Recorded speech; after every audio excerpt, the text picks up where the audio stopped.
ప్రపంచ చిత్తడి నేలల పరిరక్షణ దినోత్సవం. భూగోళంపై జీవరాశి మనుగడకు చిత్తడి నేలలు అత్యంత కీలకం. భూమికి ఊపిరితిత్తులుగా పనిచేస్తూ ప్రకృతి సమతుల్యతకు ఇవి ఎంతగానో దోహదపడతాయి. దురదృష్టవశాత్తు చిత్తడి నేలల ప్రాధాన్యాన్ని శతాబ్దాలుగా గుర్తించకపోవడం వల్ల అవి శరవేగంగా అంతరించిపోతున్నాయి. జీవుల మనుగడకు, పర్యావరణ సమతుల్యతకు చిత్తడి నేలలు ఎంతో అవసరం. ప్రపంచవ్యాప్తంగా గడిచిన 100 ఏళ్లలో ఇవి 64% మేర అంతరించిపోతున్నాయని అధ్యయనాలు వెల్లడిస్తున్నాయి.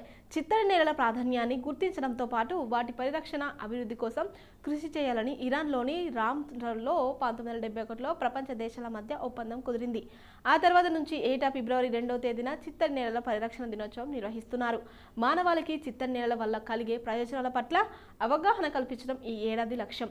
ఎన్నో ప్రయోజనాలు. సముద్ర, నదీ తీర ప్రాంతాల్లో ఏడాది పొడవునా నీటి వనరులతో నిండి ఉండే ప్రదేశాలను చిత్తడి నేలలుగా పరిగణిస్తారు.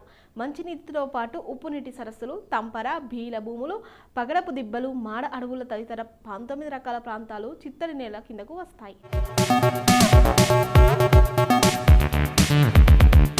నదీ తీరాల్లోని చిత్తడి నేలలు ప్రవాహ ఉధృతిని, అలల తాకిడిని అడ్డుకొని తుఫాన్లు, వరదల ప్రభావాన్ని తగ్గిస్తాయి. పర్యావరణ మార్పుల కారణంగా వాటిల్లే దుష్ప్రభావాలను గణనీయంగా నియంత్రిస్తాయి. అరుదైన మత్స్య వృక్ష జాతుల జీవనానికి దోహదపడడంతో పాటు దేశ, విదేశీ వలస పక్షులకు ఆశ్రమిస్తాయి. ఈ నేలలు పరిసర ప్రాంతాల్లోని నీటి నాణ్యతను పెంచడమే కాదు, కాలుష్య తీవ్రతను తగ్గించడంలో కీలకమవుతున్నాయి. చిత్తడి నేలల సాగు, త్రాగునీరు అందిస్తూ ప్రత్యక్షంగా, పరోక్షంగా లక్షలాది మంది ఆహార భద్రతకు భరోసా కల్పిస్తున్నాయి. ఈ నెలలో లభించే చేపల్లో పోషకాలు అధికంగా ఉంటున్నాయని పలు పరిశోధనలు తేల్చాయి. చూపర్లను విశేషంగా ఆకట్టుకుంటున్న చిత్తడి నేలలు పర్యాటక ఆదాయాన్ని గణనీయంగా పెంచుతున్నాయి.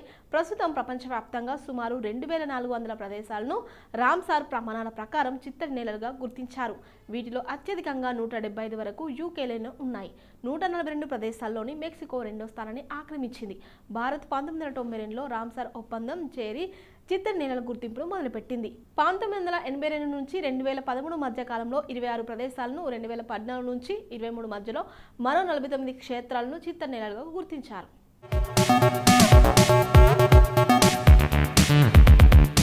ప్రస్తుతం దేశవ్యాప్తంగా 75 చోట్ల 13.30 లక్షల హెక్టార్ల విస్తీర్ణంలో రామ్సార్ గుర్తింపు పొందిన చిత్తడి నేలలు విస్తరించి ఉన్నాయి. ఆంధ్రప్రదేశ్లోని కొల్లేరు, పులికాట్ సరస్సులు ఇలా గుర్తింపు పొందినవే.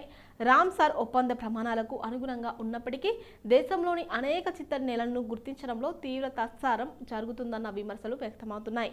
కోయంబత్తూరుకు చెందిన Salim Ali centre for ornithology, national history SACON సంస్థ 2 దశాబ్దాల క్రితమే దేశంలోని 700 ప్రదేశాలకు చిత్తడి నేలలుగా గుర్తింపునిచ్చి పరిరక్షించాలని సూచించింది. వాటిలో 200 ప్రాంతాలను రామ్సార్ ఒప్పందం ప్రకారం అంతర్జాతీయ జాబితాలో చేర్చాలని సిఫార్సు చేసింది. కొరింగ అభయ అరణ్యం, పాకాల చెరువు, కృష్ణానది పరివాహక ప్రాంతాలను ఆ జాబితాలో చేర్చవలసినగా సాకాన్ పేర్కొంది. సోంపేట, నౌపాడ, వాకలపూడి, బద్వేలు, ఖమ్మం, విశాఖపట్నం జిల్లాలోని కొడకండ్ల, ఆవ, తిమ్మరాజు చెరువు ప్రాంతాలు చిత్తడి నేలలు లేనని, వాటిని పరిరక్షణకు చర్యలు అత్యవసరమైనని సూచించింది. కొల్లేరు, కొడగండ్ల, ఆవాతో పాటు మరికొన్ని ప్రదేశాలను అటవీ శాఖ చిత్తడి నేలలుగా గుర్తించినప్పటికీ వాటి సంరక్షణకు పూర్తి స్థాయిలో చర్యలు తీసుకోవడం లేదు.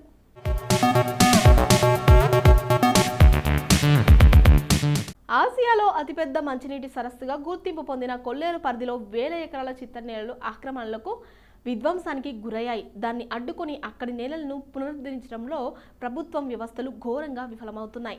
సుప్రీంకోర్టు ఇటీవలే నాగ్పూర్లోని పుటాల సరస్సు చుట్టూ కార్యకలాపాలను నిలిపివేసింది. చిత్తడి నేలగా గుర్తించిన ఈ ప్రదేశాన్ని మహారాష్ట్ర ప్రభుత్వం మానవ నిర్మితంగా పేర్కొన్నప్పటికీ ప్రకృతి వ్యవస్థల వాస్తవ రూపాన్ని మార్చవద్దంటూ సర్వోన్నత న్యాయస్థానం వారించింది. జాతీయ హరిత ట్రైబ్యునల్, కాగ్ వంటివి సైతం చిత్తడి నేలల విధ్వంసాన్ని నిలువరించాలని గతంలో సూచించాయి. జాతీయ అటవీ కమిషన్ 2006లోనే చిత్తడి నేలల పరిరక్షణకు ప్రత్యేక చట్టాన్ని రూపొందించాలని కేంద్రానికి నివేదించింది. సుమారు దశాబ్ద కాలం తర్వాత కేంద్రం 2017లో చిత్తడి నేలల గుర్తింపు, పరిరక్షణకు మార్గదర్శకాలను తీసుకొచ్చినప్పటికీ అవేమీ క్షేత్రస్థాయిలో సరిగ్గా అమలు కావడం లేదన్న విమర్శలు ఉన్నాయి. బహుముఖ చర్యలు కీలకం. కేంద్ర మార్గదర్శకాలను అనుసరించి రాష్ట్ర ప్రభుత్వాలు గుర్తింపు పొందిన చిత్తడి నేలల సమాచారాన్ని పౌరులకు అందుబాటులో ఉంచాలి.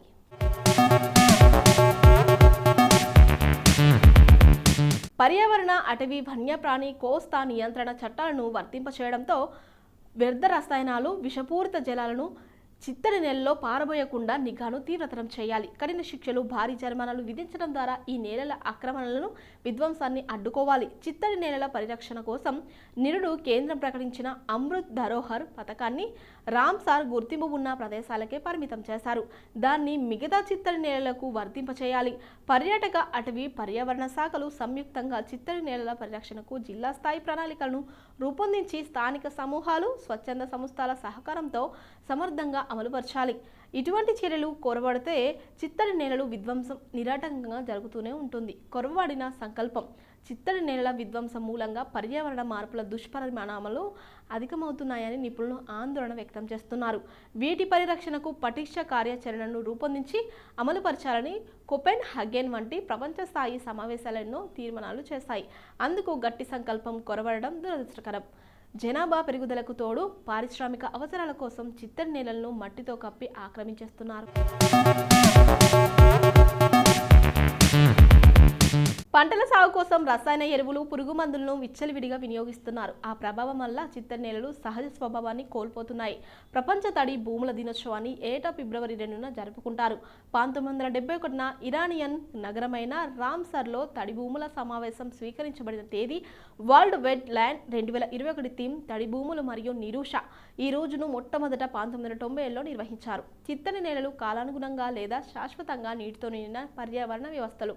వీటిలో మడ అడవులు, చిత్తడి నేలలు, నదులు, సరస్సులు, డెల్టాలు, వరద మైదానాలు, వరదలున్న అడవులు, వరి పొలాలు, పగడపు దిబ్బలు, తక్కువ ఆటుపోట్ల వద్ద 6 మీటర్ల కంటే ఎక్కువ లోతు లేని సముద్ర ప్రాంతాలు, మరుగునీటి శుద్ధి చెరువులు, జలాశయాలు వంటి చిత్తడి నేలలు ఉన్నాయి. చిత్తడి నేలలు మన సహజ వాతావరణంలో ఒక ముఖ్యమైన భాగం. అవి వరదలను తగ్గించి తీర ప్రాంతాలను రక్షిస్తాయి, సమాజ స్థితిస్థాపకతను పెంచుతాయి, వరదల ప్రభావాన్ని తగ్గిస్తాయి, కాలుష్య కారకాలని గ్రహిస్తాయి, నీటి నాణ్యతను మెరుగుపరుస్తాయి. చిత్తడి నేలలు భూమిపై మానవ జీవితానికి చాలా ముఖ్యమైనవి.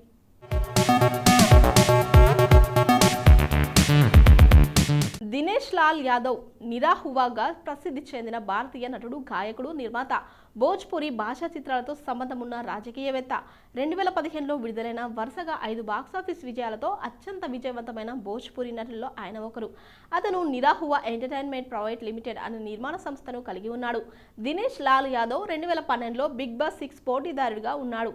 ఘాజీపూర్ ప్రసిద్ధ బిరహా కుటుంబానికి చెందిన నిరాహువా బిరాహా గాయకుడిగా తన వృత్తిని ప్రారంభించాడు. అతను సంగీత ఆల్బమ్ నిరాహువా సతల్ రహేలో గాయకుడిగా అరంగేట్రం చేశాడు. ఇది సూపర్ హిట్ అయింది. అతనికి ప్రారంభ గుర్తింపు అతని తెర పేరు నిరాహువా ఇచ్చింది. అతను భోజ్పురి డ్రామా హుమ్కా హైసా వైసానా సామ్కా చిత్రంతో సినీ రంగ ప్రవేశం చేశాడు. చలాత్, ముషాఫర్, మోఘ్, లియోరే, నిరాహువా, రిక్షావాలా, ప్రతిజ్ఞ చిత్రాలతో తన పాత్రలతో మరింత ప్రజాదరణ పొందాడు. ఈ కాలంలో ఆయన చేసిన ఇతర సినిమాల్లో పరివార్, రంగీలా బాబు, నిరాహువా నెంబర్ 1, సౌత్ సహేలియన్ ఉన్నాయి. నిరాహువా కుమార్ యాదవ్, చంద్రజ్యోతి యాదవ్ దంపతులకు 1979 ఫిబ్రవరి 2న జన్మించాడు. ఖుష్వంత్ సింగ్ భారతీయ రచయిత, న్యాయవాది, రాజకీయవేత్త, జర్నలిస్ట్. ఇండో ఆంగ్లియన్ రచయిత ఖుష్వంత్ సింగ్ విశిష్ట లౌకికవాదిగా సుపరిచితులు. దేశవ్యాప్తంగా ఉగ్రవాద దాడులు జరుగుతున్న సమయంలో వాటి నుంచి తప్పించుకునేందుకు భారతీయ వీఐపీలకు పోలీసులు కొన్ని ముందు జాగ్రత్త చర్యలు సూచించారు. కొన్ని పనులు ఎట్టి పరిస్థితుల్లోనూ చేయవద్దని చెప్పారు. సిక్కుల చరిత్ర, సాహిత్యం లాంటి అనేక అంశాలపై అద్భుతమైన రచనలు చేసిన ఖుష్వంత్ సింగ్ సునిశ్చితమైన హాస్యానికి పెట్టింది పేరు. తన హాస్యం, కవిత్వంపై ప్రేమ మూలంగా ఆయన యోగానా పత్రికకు సంపాదకులుగాను, the Illustrated Weekly of India, the National Herald, Hindustan టైమ్స్లకు సంపాదకత్వం వహించారు. సింగ్ బ్రిటిష్ ఇండియాలోని కుషబ్ జిల్లాలోని హదాలిలో ఫిబ్రవరి 2, 1915 జన్మించారు.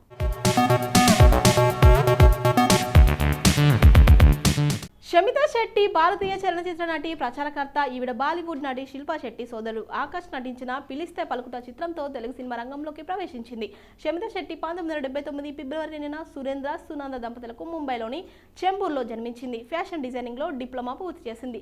శెట్టి 2000లో ఆదిత్య చోప్రా దర్శకత్వం వహించిన యష్ రాజ్ ఫిలిమ్స్ మూవీ మొహబ్బత్తో తన సినీ రంగ ప్రవేశం చేసింది. ఇషికాగా ఆమె చేసిన పాత్ర ఆమెకు star debut of the year film కోసం 2001 IIFA అవార్డును కూడా సంపాదించి పెట్టింది. వెంటనే ఆమె బాలీవుడ్కు హిట్ డ్యాన్స్ నంబర్లను అందించింది. ఇందులో sharara షరారే, Mere Yaar Ki Shaadi Hai, Chori Pe Chori in Saathiya, mind blowing Mahiya in Cash, Jai హేరే చిత్రంలో ఆమె నటనకు ప్రశంసలు అందుకుంది. దీనికోసం ఆమె స్టార్ ఆఫ్ ది ఇయర్గా ఫిమేల్గా స్టార్ డస్ట్ అవార్డుకు ఎంపికైంది.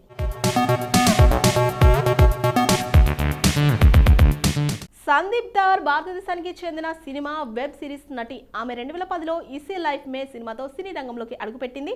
ఆమె ఉత్తమ మహిళ అరంగేట్రం Filmfare award, most promising new కమర్గా Star Screen award, super star of tomorrow Stardust అవార్డుకు ఎంపికైంది. సందీప దభంగ్ 2లో అతిథి పాత్రలో హీరో పంతిలో నటనకు గాను మంచి గుర్తింపు అందుకుంది. సందీప్ ధార్ ఫిబ్రవరి 2, 1989న శ్రీనగర్లో జన్మించారు.